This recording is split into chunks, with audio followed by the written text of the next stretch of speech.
Peningkatan jumlah penduduk dan gaya hidup sangat berpengaruh pada besarnya timbulan sampah, terutama di kota-kota besar. Timbulan sampah dari hari ke hari cenderung meningkat dan bervariasi, sehingga seringkali sampah menjadi masalah karena pengelolaannya belum baik, serta semakin terbatasnya lahan untuk tempat pembuangan akhir atau biasa disebut dengan TPA. Pola pikir, pola sikap, dan pola tindak yang masih keliru terhadap sampah akan menimbulkan permasalahan sosial, lingkungan, dan kesehatan.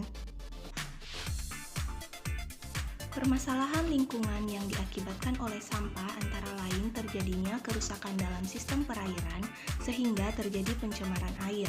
Pencemaran air di banyak wilayah di Indonesia telah mengakibatkan terjadinya krisis air bersih.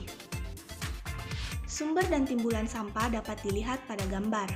Namun setelah diamati, sumber terbesar sampah berasal dari pemukiman, yaitu sebesar 52,97%. Dalam pengamatan lapangan sering ditemui kantong-kantong plastik berisi sampah yang dijatuhkan atau dilemparkan dari atas jembatan atau dari pemukiman yang ada di sepanjang bantaran sungai. Kondisi tersebut menggambarkan bahwa Sungai Ciliwung tidak hanya menjadi tempat tersangkutnya sampah dari daerah hulu, tetapi juga menjadi tempat pembuangan sampah secara langsung oleh masyarakat.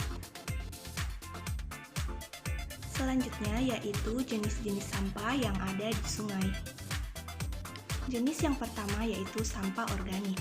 Sampah organik umumnya berupa bahan buangan yang dapat membusuk atau terdegradasi oleh mikroorganisme, sehingga bila dibuang ke perairan akan menaikkan populasi mikroorganisme. Jenis yang kedua yaitu sampah anorganik. Jenis sampah anorganik yang paling umum dibuang ke sungai-sungai yang ada di wilayah DKI Jakarta adalah sampah anorganik yang berupa gelas plastik, kantong plastik dan bahan pembungkus, pembungkus makanan cepat saji, botol plastik dan kemasan plastik lainnya. Selanjutnya yaitu upaya penanggulangan pencemaran sungai oleh sampah. Pada prinsipnya, ada dua upaya untuk menanggulangi pencemaran, yaitu secara non-teknis dan secara teknis.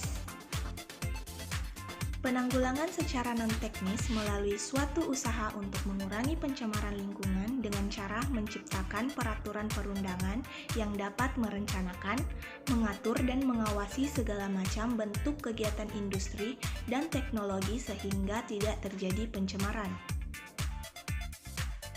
Penanggulangan secara teknis bersumber pada penanganan limbah secara benar termasuk perlakuan industri terhadap bahan buangannya. Misalnya, dengan mengubah proses, mengelola limbah atau menambah alat bantu yang dapat mengurangi pencemaran terhadap lingkungan. Sebenarnya, pengendalian pencemaran air dapat dimulai dari diri sendiri. Dalam keseharian, warga dapat mengurangi pencemaran air dengan cara mengurangi jumlah timbulan sampah atau reduce setiap harinya. Selain itu, juga mendaur ulang atau recycle dan mendaur pakai atau reuse sampah tersebut. Berikut merupakan tips kurangi sampah plastik sekaligus menutup presentasi dari saya.